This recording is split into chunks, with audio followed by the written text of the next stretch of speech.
It's time to take care of business on Kern Radio Newstalk 1180. Once again, here are your hosts, Marty Pay and Clay Kerner.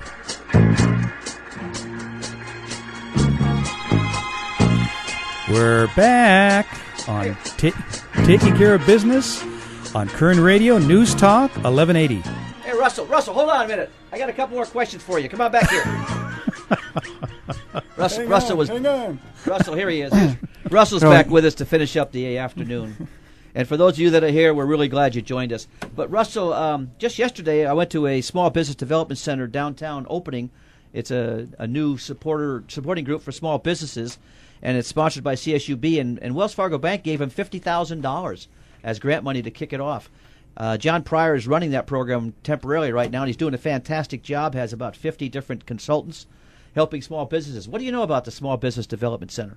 Well, here's what I know about what SBDA does around the community and around the nation. They're good at helping local folks start local businesses. Small business is the backbone of our country, and when you can start a small business, watch it grow, and put people to work, that's the heart of the American dream. That's what Bakersfield needs, and I'm glad the Small Business Development Center is open because it's been missing from our community for some time, and it's a good thing to have back in our community. And I'll tell you what, without jobs, when folks are working and when folks are doing well, the city does well because they're out there spending money, they're shopping at local stores, they're buying local cars, and all that means more sales tax revenue for the city, and it also means more folks are working at local businesses. Which is a good thing. Okay, now on a serious note, I know you can't comment, and I respect that, on your opponent's problems in the last week. But I do want to ask you a question that you and I talked about earlier. It's the same question I asked your opponent, okay? It's a history question. It's a hypothetical. But it kind of lends itself to what's going on, okay? A little bit of history during the Vietnam War, which is, unfortunately, probably before your time. It's in the middle of Clay and my time. There was a Department of Defense document that was written up to see where we were going wrong during the war. And it really condemned a lot of the things the government did.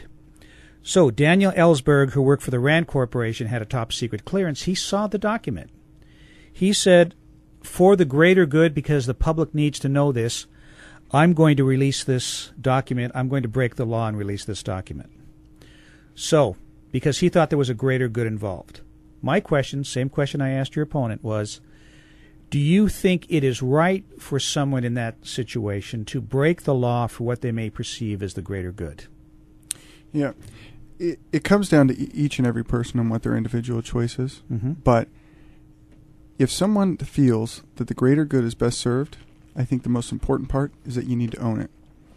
And you need to say it from the beginning and say, I'm doing this, and these are the reasons why I'm doing this. And that's why all you need to do. And if you shirk that, you run away from that, you try to hide after you've done that, then you're not owning what you wanted to share with the world.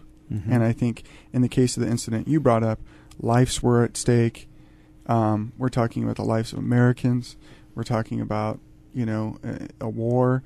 It's large things on a grand scale. Mm-hmm. But so I think that's where it stands. Yeah.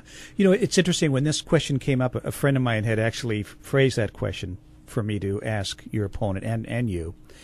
And I was thinking about, in terms of your own kids. I can remember my oldest son, who's now in his 30s, but I remember him in high school talking about having to get into a fight to defend himself. And I said, well, son, you have the right to defend yourself, and I will defend your right to do that.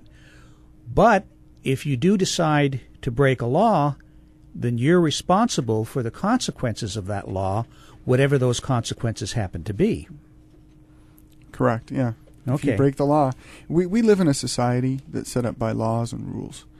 And just like I had when I sat on the planning commission and a councilman tried to remove me, I was able to stay because my term had not expired. Those were the rules that were set up. You have a process.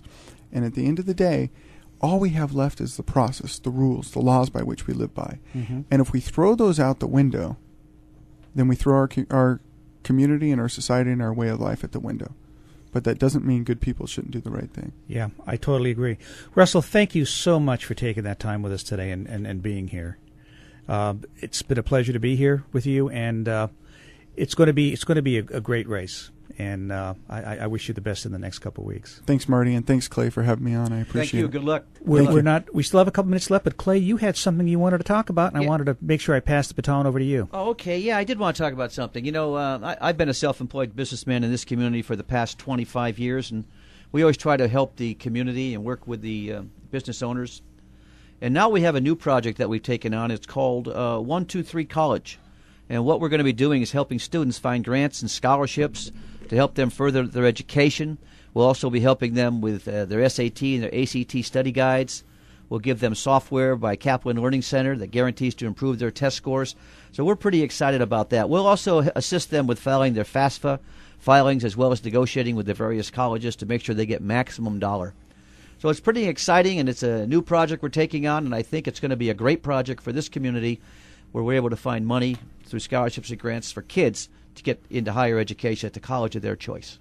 You know, it's funny, Clay, when you were talking to me about this a little bit earlier, I looked at the program, and I went back to school, as you know, a couple years ago and got my master's about 3 years ago. And it would have been a very, very helpful program, I know, for me to be able to have someone that would help me go through all the red tape and everything, because it took a lot of time and effort and money, and that I just didn't have the time to deal with. So it would have been nice to have someone take care of that stuff for me. I think the problem is knowing where to go or how to find the dollars. And so what we're going to be doing is holding seminars, probably at several of the local high schools, maybe at the Chamber of Commerce, wherever we can actually hold a seminar and invite the students and their parents to come and hear what we have to say and see if we can be of any value to them. In addition to the other things that we're doing in the community, which I'm pretty excited about, giving back from everything that the community has given to me. Yeah, and the community's been good to both of us. It really has. It's funny you mentioned Kaplan, because I have to go to Kaplan next month to take my last test in my financial planning designation. It's been years and years, and they finally told me, you better get this class done this quarter. So. And that would be your CLU, right, Marty? CLU, yes. Well, that's it for today. Thank you for spending your afternoon with Clay and I on Taking Care of Business on Kern Radio Newstalk 1180. And I want to thank Russell Johnson and Andy Vidic for being with us. And we will see you in 167 hours on Taking Care of Business.